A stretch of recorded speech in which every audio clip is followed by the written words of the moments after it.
याचिका होती तर ती सुप्रीम कोर्टाने आज पहिलेच सुनावणीमध्ये फेटाळली आहे. मला माहिती नाही काय याचिका काय होती फेटाळलं काही, पण मला माहिती नाही. संभाजीनगर नाव दिलं एवढं मला माहिती आहे, कारण मी कालच बाहेरून जाऊन आलो. मला सगळीकडे 100% काय माहिती नाही.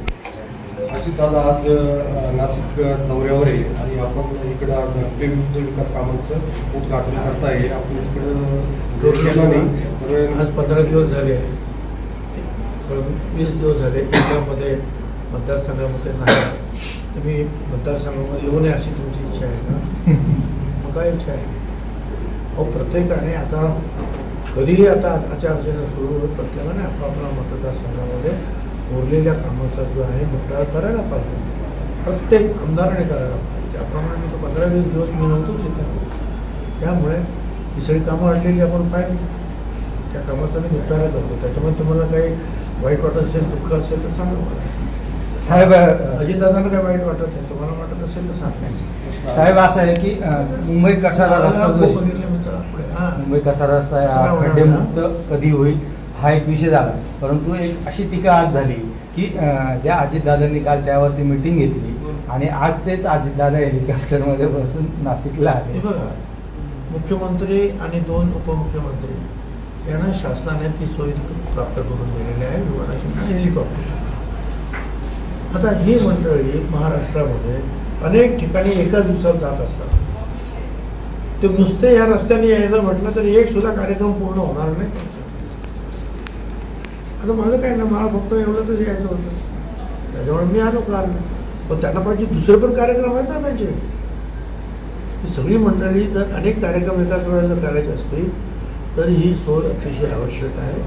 आणि ह्या सोयीचा उपयोग विरोधी पक्षाचे नेते सुद्धा आपल्या पद्धतीनं पक्षातर्फे करत असतात.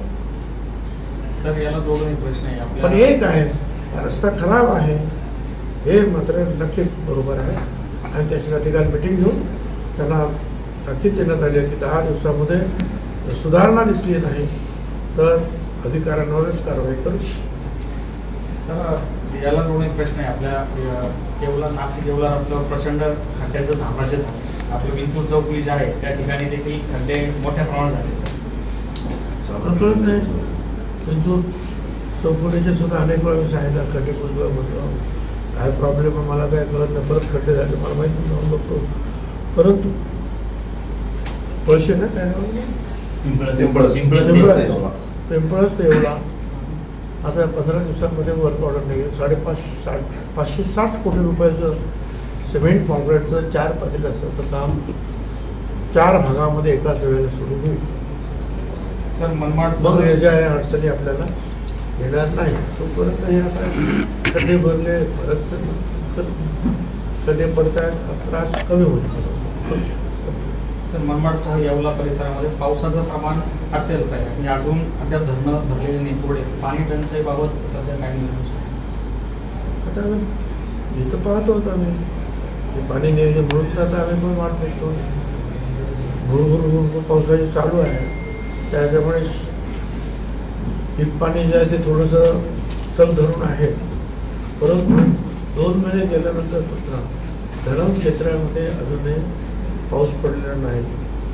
महाराष्ट्रामध्ये अनेक ठिकाणी मोठमोठे जे आहेत पूर आलेले आहेत. दुर्दैवाने नाशिक जिल्ह्यामध्ये अजून पाण्याचा तुटवडा फार मोठ्या प्रमाणामध्ये आहे. आता आम्ही वाट बघतो आणि अजून आहे 2 महिने आशा करू.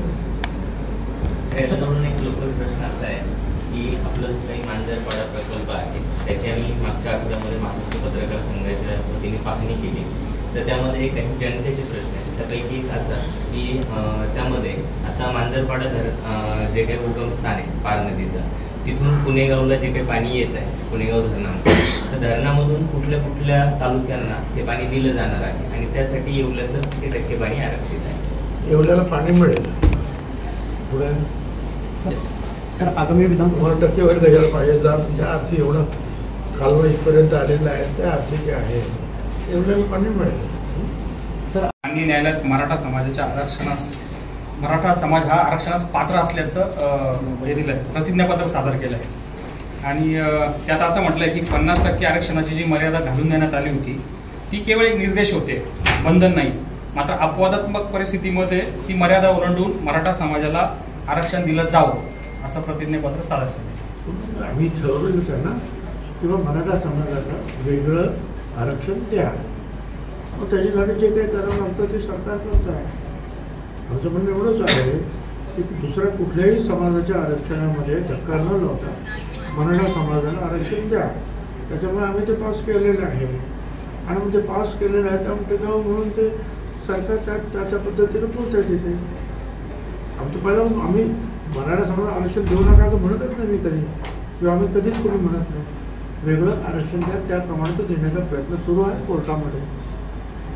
सर SC आणि NT आरक्षणामध्ये उपश्रेणी करून आरक्षणाचा प्राधान्यक्रम ठरवण्याचा अधिकार माननीय सुप्रीम कोर्टाने राज्य सरकारला दिला आहे. त्यात क्रिमिनलचे आता निकष लागू होणार आहे. असं आहे की सुप्रीम कोर्टाने आदेश दिलेला आहे. आदेश दिला आहे त्याने स्पष्टीकरण दिलेलं आहे की तुम्हाला हे करता येऊ शकेल. राज्य सरकारने ठरवावं, लोकांना विश्वासात घेऊन की काय काय करायला पाहिजे आहे आणि कुठे अन्याय होत असेल तर त्यांना सम पातळीवर आणण्यासाठी काय करायला पाहिजे. आता त्या दृष्टीने त्याचा पण अभ्यास करावा लागेल. त्या सगळ्याचा इम्पेरिकल डाटा त्यांचाही गोळा करावा लागेल. आणि मला असं वाटतं, मी आज एका वर्तमानपत्रात वाचलं की देवेंद्र फडणवीस उपमुख्यमंत्र्यांनी सांगितलं की आम्ही त्यासाठी एक आयोग नेमून त्याचाही अभ्यास करू की याच्यासाठी काय करता येईल. सर जसं आम्ही आता ओबीसीमध्ये आम्ही अगोदरच जे आहेत भटक्या विमुक्तांना वेगळं आरक्षण दिलेलं आहे, धनगर समाजांना सुद्धा वेगळं आरक्षण दिलं, बंजारी समाजाला सुद्धा वेगळं आरक्षण दिलं. ज्यांना असं वाटत होतं की यांना अगोदर द्यायला पाहिजे त्यांना आम्ही दिलेलंच आहे. आणि आता बाकीचे जवळ 350वर जाती आहेत. तेली आहेत, माळी आहेत, कुंभार आहेत, सोनार आहेत, लोहार आहेत, असे खूप आहेत. ते सगळे जे आहेत आता अजून आहेत ते 19% शिल्लक आहे, 17% शिल्लक आहे. 2% गोवारी समाजाला झालेले आहेत. त्यामुळे 17% फक्त आरक्षण शिल्लक आहे. त्याच्यामध्ये 350वर जाती आहेत, त्या जातीने ते मिळेल. सर सध्या महाराष्ट्रामध्ये वेषांतराचा मुद्दा खूप गाजतोय. शिवसेनेचे खासदार संजय राऊत यांनी आपली स्तुती करताना असं म्हटलंय की माननीय छगन भुजबळ यांनी महाराष्ट्रासाठी त्या काळी वेषांतर केलं होतं, ते महाराष्ट्रासाठी होतं, आणि अजित पवारांनी केलेलं वेषांतर हे राजकारणासाठी होतं. पुढे सर आता एक लोकल प्रश्न आहे सर, सर्वात महत्त्वाचं की जातीय जनगणना झाली पाहिजे हे अनेक नेते बोलतात आहे. तर राहुल गांधींना वरती एक ट्रोल केलं गेलं की त्यांची जात कुठली, याबद्दल काय सांगा. असं आहे की लोकसभेत काय होत आहे त्याच्यावर मी भाष्य करणं योग्य नाही. त्याच्यावर भाष्य करण्यासाठी लोकसभेतील दोन्ही बाजूकडचे लोक जे आहेत खासदार आणि नेते समर्थ आहेत. बाकी फक्त प्रश्न राहिला जातगणना करावी, तर जातगणना करावी, एम्पिरिकल डाटा गोळा करावा असं सुप्रीम कोर्टाने आम्हाला वारंवार सांगितलेलं आहे. त्याप्रमाणे तो योग्य प्रकारे तो गोळा केला पाहिजे. मागे जो पाठिया कमिटीने घाईघाईमध्ये 15 दिवसामध्ये कधी या सगळ्या एवढ्या 54% लोक म्हणजे 14 कोटीमध्ये जवळजवळ 7 कोटी लोकांची जे आहे एम्पिरिकल डाटा जमा होत नाही, तो केवळ एक ऑफिसमध्ये बसून घाईघाईनं तर खानविलकर म्हणून जे होते जज तेवढे 15 दिवसात नाही दिलं तर मग निवडणूक त्या पावसात तुम्ही घ्या. त्यांनी पावसामध्ये निवडणूक घेतल्या. 91 नगरपालिकांमध्ये ओबीसीला आरक्षण मिळालं नाही म्हणून घाईघाईने जसं काय जमेल तसं करून आम्ही ते दिलेलं होतं आणि ते नंतर त्याने ते मंजूर केलं, ठीक आहे. परंतु त्याच्यावर आमचा फारसा विश्वास नाही. आम्हाला पूर्णपणे जो आहे ती जातगणना झाली पाहिजे. 1933 साली आणि नंतर मंडल आयोगाने ओबीसींना 54% आहेत असं ठरवलेलं आहे. त्याप्रमाणे 54% आहेत. बिहारमध्ये सांगितलं 63% आहेत, 54% आहेत, 50% आहेत, 33% करा. एवढंच आमचं म्हणणं आहे. म्हणजे आणि हे आम्ही मागतोय ते सुप्रीम कोर्टाने आम्हाला सांगितलं आरक्षण देताना एम्पिरिकल डाटा गोळा करायला पाहिजे. त्यासाठी प्रयत्न सुरू आहे. आणि त्याचबरोबर हा एम्पिरिकल डाटा जर आमच्या बरोबर मिळाला आम्हाला तर ह्या ओबीसी समाजाचे लहान सहान भटक्या मुक्तांकडून सगळ्यांना जसं भारत सरकार दलित आणि आदिवासींना वेगळे पैसे देतात, प्रचंड पैसे देतात, कोट्यावधी रुपये, अब्जावधी रुपये देशात दिले जातात, राज्याकडून सुद्धा दिले जातात, तसं या ओबीसीच्या लहान लहान लोकांना सुद्धा मिळेल असं सुमित्रा महाजन कमिटीने आणि मनमोहन सिंग साहेबांच्या कमिटीने सांगितलं की त्यासाठी इम्पेरिकल डाटा गोळा करा. ते सुप्रीम कोर्टाने सांगितलं. ते आम्ही सांगतो आहोत की असं ऑफिसमध्ये बसून इम्पेरिकल डाटा नको आम्हाला. भाट्याचा तो आम्हाला जो आहे गावागावातून व्यवस्थित इम्पेरिकल डाटा गोळा करा. कोणाची घरं आहेत, कोणाचं शिक्षण किती झालं, कोणाला किती नोकऱ्या मिळाल्या, कोणाच्या महिला किती काम करत असतात, कोणाचं आरोग्य कसं आहे, असे अनेक जे काही गोष्टी आहेत त्याच्यामध्ये तपासाव्या लागतात.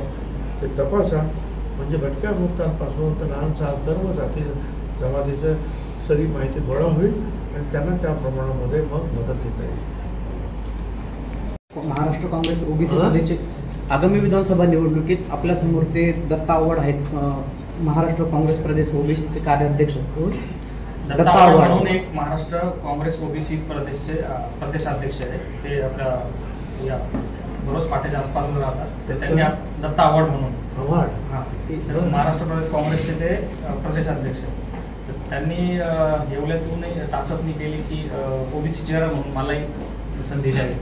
असं लोकशाही आहे, ज्याला उभं राहायचं ते उभे राहू शकतात.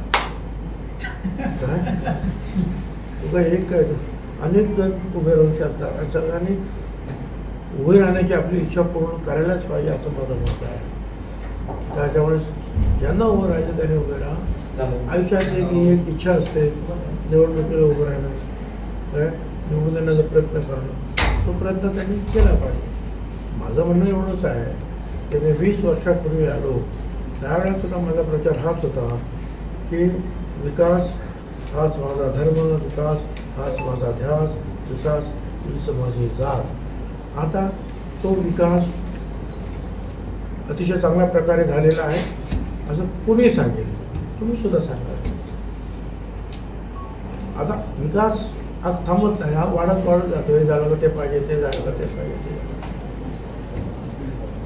आता सुद्धा लोकांना वाटलं की बस विकास झालेला आहे, आता काही गरज नाही भुजबळाची, चलो. लोकांना वाटलं नाही की आपला विकास थांबता कामा नये काय, तर मग लोक विकासाच्या बाजूने मत देतील. कारण या 20 वर्षाचा विकास झाला पाण्याचा. आता हे तुम्ही कालव्याचं सांगितलं, खोदून ठेवला होता. रोजगार हमी योजनेमध्ये बुजून गेला होता. लोक म्हणाले फक्त प्राप्तविधेसाठी वापर करा, आता काय उपयोग नाही. मी पुन्हा 160 किलोमीटरचा कालवा केला. त्याच्यात पुणेगावचं पाणी जेव्हा आलं पाहिजे आणि ते फक्त एवढ्यासाठीच आहे, हे लक्षात ठेवा. पुणेगाववर पाणी येणारच आहे आणि परत ते पाणी कमी पडेल. त्यामुळे माझं तिकडे पलीकडे जाणारच आहे, महाराष्ट्राच्या सरहद्दीच्या बाहेर तिकडे जाणारं पाणी ते आपण अडवलं आहे आणि ते परत बोगद्यातून जे आहे त्या कालव्यात पुणेगाव मार्गे सोडण्याचं काम केलं आहे. म्हणजे आपण नुसतं कालवा केला पण पुणेगावावर अवलंबून न राहता मांजरपाड्याच्या पलीकडे जे पाणी दिवसाण्याच्या पुढे पाणी वाहून जातं हे पाणी अडवलं. वेगळ्या प्रकारची धरणं म्हणजे फक्त पाणी अडवलं आणि काही काम पाणी अडवलं की ते त्या याच्यामध्ये येतं, त्या बोगद्यामध्ये येतं. 11 किलोमीटरचा बोगदा आपण केला, त्याच्यामधून पाणी आता व्हायला सुरुवात झालेली आहे. ते पाणी हळूहळू त्या सर्व धरणामध्ये म्हणजे विशेषतः पुणेगाव उदगीरमध्ये ते पाणी येईलच आणि ते एकदा भरलं की आपल्याला जो आवश्यकता आहे त्यावेळेला आपल्याला हे पाणी आपल्याकडे मिळेल. आणि ते डोंगर फुटू नये, मध्येच ते झिरपू नये म्हणून जवळजवळ 350 कोटी रुपयाचं अस्तरीकरणाचं काम आपण जर पाहून आल्यानंतर सगळं आपण पाहिलेलं आहे. आणि ते सुद्धा फार मोठ्या प्रमाणात थोडंसं राहिलेलं आहे. नक्कीच 25% राहिले असेल. त्यांना 1.5 वर्षाची त्यांना काहीतरी मुदत दिली होती, तर ते आपण 7-8 महिन्यातून त्यांना मागे लागून बरंचसं करून घेतलं. थोडंसं नाही, परंतु आता पाणी यायला काही अडचण नाही. फक्त धरणात पाणी साठलं पाहिजे. म्हणजे सर्व्हर डाऊन असल्यामुळे रेशन वितरण व्यवस्था ही कुठेतरी डाऊन झाली. ताबडतोब मला कळल्याबरोबर मी त्यांना सांगितलं की ग्रामसेवक किंवा इतर लोकांना बरोबर घेऊन काय मॅन्युअली जे आहे ताबडतोब वाटप करून टाका. कुणालाही कुणी सर्व्हर डाऊन आहे म्हणून कुणालाही रेशन मिळणार नाही असं होता कामा नये. त्यांचं जे काय आहे ग्रामसेवक कोणतरी सरपंच वगैरे शोधून करून ताबडतोब त्या गावाची ओळख पाठवून देऊ द्या.